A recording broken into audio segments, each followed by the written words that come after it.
On est à Saint-Tropez sur la place des Lys pour la grande fête des producteurs et des chefs. Oui. Alors quelle est la raison de ta présence ici? Quel est ton agenda? Je devais venir l'année dernière, Arnaud Donquel m'avait invité pour l'an dernier. J'ai pas pu venir. Là cette année j'ai eu un petit créneau, je suis là aujourd'hui et demain, après je repars demain soir. Et en fait la raison pour laquelle je viens, c'est parce que je suis fan de tous les grands chefs de cuisine français et du monde, mais surtout les chefs français. Donc je savais très bien qu'Arnaud allait inviter Éric Fréchon, Gérald Paseda, Monsieur Eberlin, l'ancien chef de l'Élysée, Guillaume Gomez. On a Stéphanie Lequelec, voilà. Et puis c'était l'occasion aussi pour moi de venir, moi qui a repris les cuisines du Prince de Galles avec mon chef Claudio, de venir ici un peu s'aérer, voir un peu, et surtout, c'est la mise à l'honneur de tous les producteurs et artisans que compte le Var et la Côte d'Azur, on va dire ça comme ça. Et je t'ai déjà vu faire le tour des stands, tu as déjà fait beaucoup de rencontres et tu as découvert des nouveaux produits? C'est surtout, là on a découvert la nèfle, on a découvert aussi des gens qui transforment des produits du sud en pâte de fruits, des vinaigriers. Là on a découvert des cagouilles, donc les escargots incroyablement délicieux. Donc je pense que quand on veut conceptualiser, quand on veut créer une cuisine, goûter, c'est déjà créer des plats, c'est créer des univers, c'est incroyable. Et voilà, et on partage aussi avec les gens, ce qui nous manque, parce qu'on est beaucoup sur les réseaux sociaux, mais on se voit très très peu en vrai physiquement, quoi.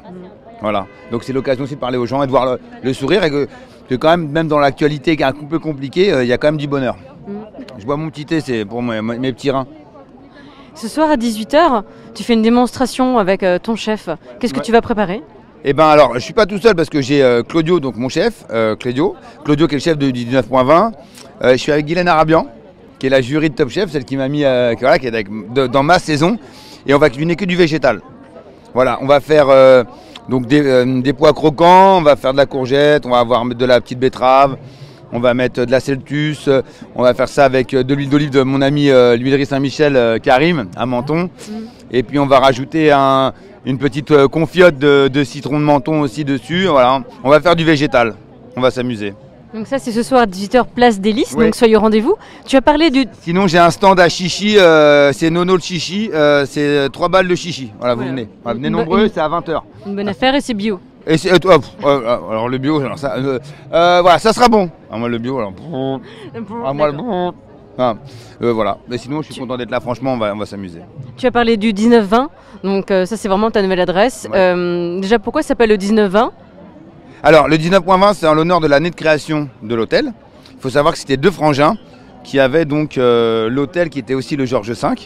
Et après une dispute, c'est pas comme les frères Twix, et ils ont séparé les hôtels. Et donc le Prince de Galles est arrivé avant le Georges V. Il a été créé justement pour l'avènement de la venue du prince et du roi du pays de Galles.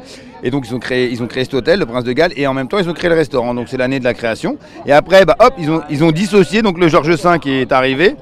Et quand tu regardes, l'anecdote c'est vrai, vous pouvez la regarder chez vous. Quand vous allez vous géolocaliser, on vous marquera que lorsque vous êtes au Prince de Galles, vous êtes au Georges V. Cuisine française, de la modernité dans un bistrot. On fait des œufs maillots, des poires aux vinaigrettes. Là c'est la saison des asperges, on fait des asperges. Des jarrets de veau confits, braisés. On a du riz de veau, on a de la saucisse purée, on a des jus maison. Voilà, et tout ça c'est orchestré par Claudio Semedo Borges, qui est mon chef, qui travaille avec moi à mes côtés. C'est lui qui gère toute la partie restauration. Et tous les brunchs et tous les petits déjeuners, les banquets, c'est Claudio qui gère. Moi je ne fais que le restaurant. Voilà. Tu as parlé de bistronomie fun. Ah ouais, fun. Fun parce que en fait, je suis quelqu'un qui est de la génération Bernard Loiseau et je me suis associé avec Claudio, qui lui a il a réactualisé la cuisine, donc en changeant peut-être des codes, en apportant des condiments, en apportant du fruit mais sous forme de confit et non pas en forme de morceaux. Enfin voilà, avec une autre vision et un esthétisme. Voilà. Et c'est un peu, c'est quelqu'un qui s'est vraiment soigné l'assiette jusqu'au bout, apporter une logique dans le dressage. Moi, ce que j'ai pas, moi je suis un gros bourrin, moi c'est le goût. Voilà. Donc là, Claudio lui ramène sa finesse, l'élégance, et voilà, et ça marche comme ça. Tu as une belle actualité, tu reviens avec une nouvelle émission à la télé? On va découvrir des belles tables de France, des tables qui reflètent exactement ce qu'on vit aujourd'hui. C'est de l'artisanat. On va manger de la soupe à l'ail, on va manger de la potée, on va manger du kiga farce, on va manger de la bourrite. On va manger de la matelote, on va manger des plats qu'on ne peut même pas imaginer, dans lesquels on a oublié ça il y a très longtemps. Et je trouve qu'on oublie trop vite un peu d'où l'on vient, nos racines. Et là, on va aller dans des restaurants mais improbables, On ne sait même pas si d'ailleurs ils existent encore les trucs, mais en fait quand tu y vas, tu crois que c'est une adresse formidable. Enfin, tu te rends compte qu'il y a plein de choses. J'ai mangé le raspunchu. Raspunchu, c'est une asperge sauvage, ou alors les herbes de femmes, les herbes données aux femmes battues. Apparemment, quand tu les mets un peu en mélasse, ça soigne les bleus. C'est pour ça qu'on appelle ça l'herbe des femmes battues. Mais en fait, c'est du raspunchu. Donc, on a été récolter ça. On a mangé des omelettes à la truffe, mais j'ai pleuré sur une omelette à la truffe, vraiment. On a mangé un avarin d'agneau.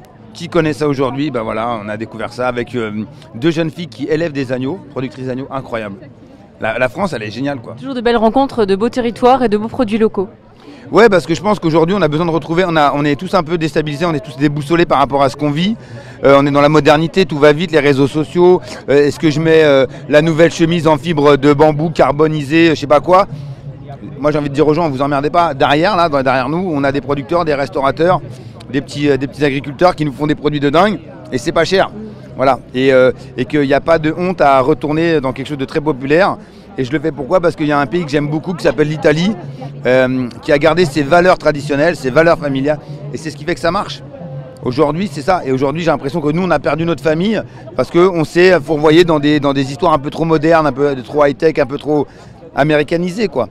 Et je pense que si on retourne un peu en arrière, vraiment, on peut en plus le faire. Moi, je le fais dans l'émission. Enfin, tu vois des trucs incroyables, vraiment. Est-ce qu'on peut avoir une date ou le trimestre de cette diffusion? Je sais même pas. J'ai appelé la chaîne, ils m'ont pas répondu. Voilà. Donc soit c'est fin d'été, soit c'est, je sais pas, je sais même pas. Et le jury? Johan Comte, chef 2 étoiles au Michelin, qui a repris la fameuse maison où j'ai travaillé, la maison de Marc Vera, la fameuse auberge de l'Éridan. Voilà, et donc Johan, un monsieur formidable, un puits de savoir, très généreux. Et ça, j'aime quand les chefs sont très généreux, ouais, sans prise de tête. J'ai quand même envie de revenir un petit peu sur ton parcours. Tu viens de citer dans cette interview-là 2 chefs, Bernard Loiseau et Marc Vera. Ouais. Et je sais que j'ai lu une petite anecdote où tu disais que quand tu t'étais présenté chez Bernard Loiseau, c'était un CV un peu tronqué. Ah ouais, moi j'ai menti carrément sur mon CV. Personne ne voulait de moi parce que j'avais pas d'expérience. J'ai fait un faux CV, je suis allé chez Bernard Loiseau. Je l'ai fait courte et le lendemain il a vu que j'avais menti, quoi. Donc voilà, forcément. Mais il t'a gardé quand même? Ouais, parce qu'il faut l'audace dans la vie. Oui. Moi j'aime les gens audacieux. Je cherche pas des gens qui ont forcément des compétences extraordinaires, mais parce que la différence de l'individu que j'embauche ou qui travaille avec moi, homme ou femme, c'est l'audace. Parce que ces gens-là iront faire des choses que les autres n'auront même pas l'idée de faire. Donc voilà, j'aime l'audace, j'aime les gens qui osent. Osons d'abord, gérons après, il n'y a pas de problème. Mais si tu restes une grenouille comme ça, et Bernard c'est ce qu'il a aimé. J'étais audacieux, point barre. Après j'en ai chié. T'as le droit d'avoir mal, t'as le droit de souffrir, t'as le droit des fois de vouloir baisser les bras, mais surtout tu t'arrêtes jamais, quoi. Ouais, c'est ce qui m'a inculqué, moi. Et Marc Vera, c'est pareil. Voilà, la passion, après, la cuisine, on la ressent comme on vit, comme on respire. Ça n'appartient qu'à moi. Je cuisinerai pas comme Marc Vera, je cuisinerai pas comme Claudio, je cuisinerai pas comme Monsieur Paseda, mais je cuisinerai à ma façon avec mes défauts et mes qualités, mais c'est comme ça que je cuisine, quoi. Honnêtement, et en restant intègre. Voilà. Tu parles de transmission et de partage, tu publies beaucoup de livres de recettes et là tu en as un dernier. Voilà. Oui, j'en ai un dernier, chef de famille, parce que je suis chef de cuisine, chef d'entreprise et je suis aussi chef de famille. Et donc faire manger au quotidien, c'est les mêmes clients tous les jours, mais il faut changer les plats. Alors que d'habitude dans un restaurant, tu as les mêmes plats tous les jours, mais tu changes de client. 120 recettes 120 recettes, des pas à pas. Je t'explique à faire une pâte brisée, une pâte sucrée, comment faire une pâte à bokit, une pâte à crêpes, une pâte à beignets, voilà. Et puis il y a un petit objectif anti-gaspi et repas économique.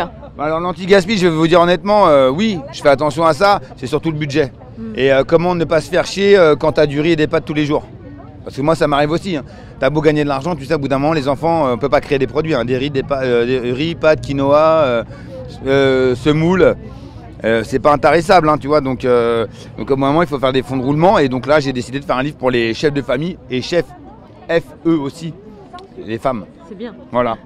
Comme on a Saint-Tropez, dernière petite question sur Saint-Trope. Oui. Il y a un déjeuner caritatif auquel tu participes avec une belle brochette de chef. Oui. Qu'est-ce que tu vas préparer comme plat? Ou quelle est ton implication dans ce beau projet? Moi j'ai fait un petit truc, j'ai fait un petit pré-dessert. Je suis très fier de le faire déjà. J'ai demandé à Arnaud Donquiel et puis à son chef Augustin. Ils m'ont dit oui. Je fais un pré-dessert avec Claudio. On va faire de la fraise varoise et on va faire une namelaka autour. Donc c'est une ganache très crémeuse et une huile d'olivèche. Et la ganache, on va la faire avec de l'huile noire, enfin une huile d'olive fruitée noire. Voilà, et on va mettre ça en pré-dessert juste avant le dessert.